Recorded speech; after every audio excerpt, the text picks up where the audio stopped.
200 qramın yarım kilogram olmaq üçün neçə qram çatılır? 300. 300. Aha. 4 dənə yarım kilogram neçə qramdır? 200. 2000. 4 dənə yarım kilogram neçə qramdır? 2000'dir düzdür.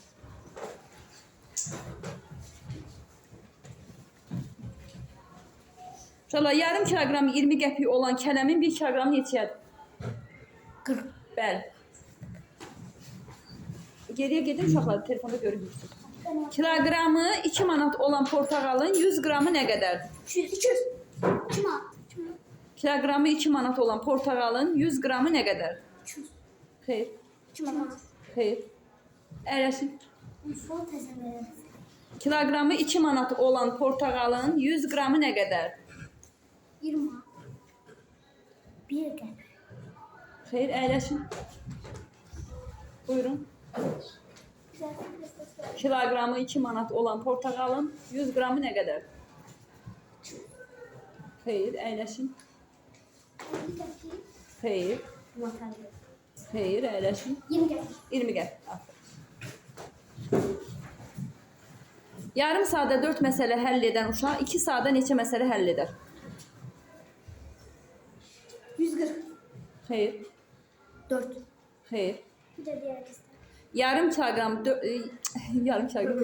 saatda 4 məsələ həll edən uşaq 2 saatda neçə məsələ həll edər?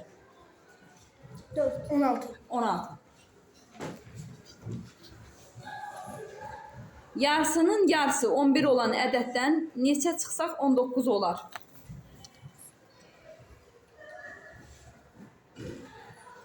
Neçə çıxsa? Yarısının yarısı 11 olan ədəddən neçə çıxsaq 19 alınır? 29. Yox. 19. Xeyr.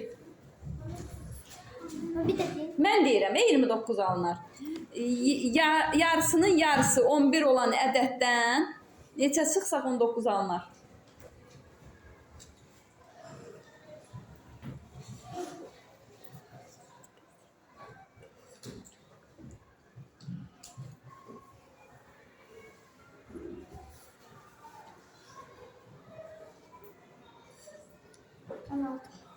Xeyr.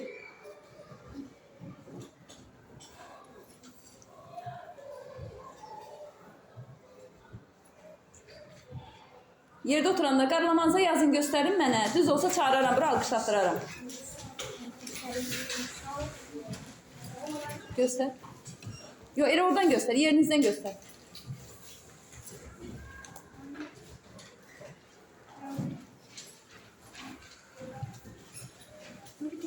Xeyr, xeyr. Elbin baxın. Xeyr.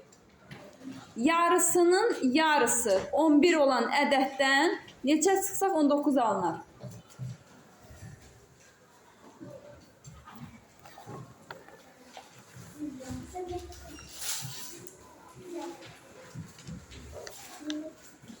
Aha. Sen ne yazmışsan oraya? Neçədir o? Sen de neçə? Neyse, Səmra ilə, opsi uşaqlar yox, Səmra ilə Niyazi gəlsin mənim yanıma. Siz gedin əyləşin. Alqışlayın bu iki uşağı.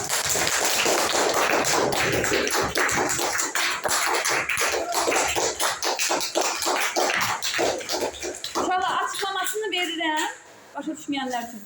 Uşaqlar deyir ki, yarısının yarısı. Yəni x bölü 2 bölü 2 bərabərdir 11. Tapmaq üçün geridən gedirəm, arxadan irəli gedirəm. 11'i vururam 2'ye, bir dəfə də vururam 2'ye. Edir 44.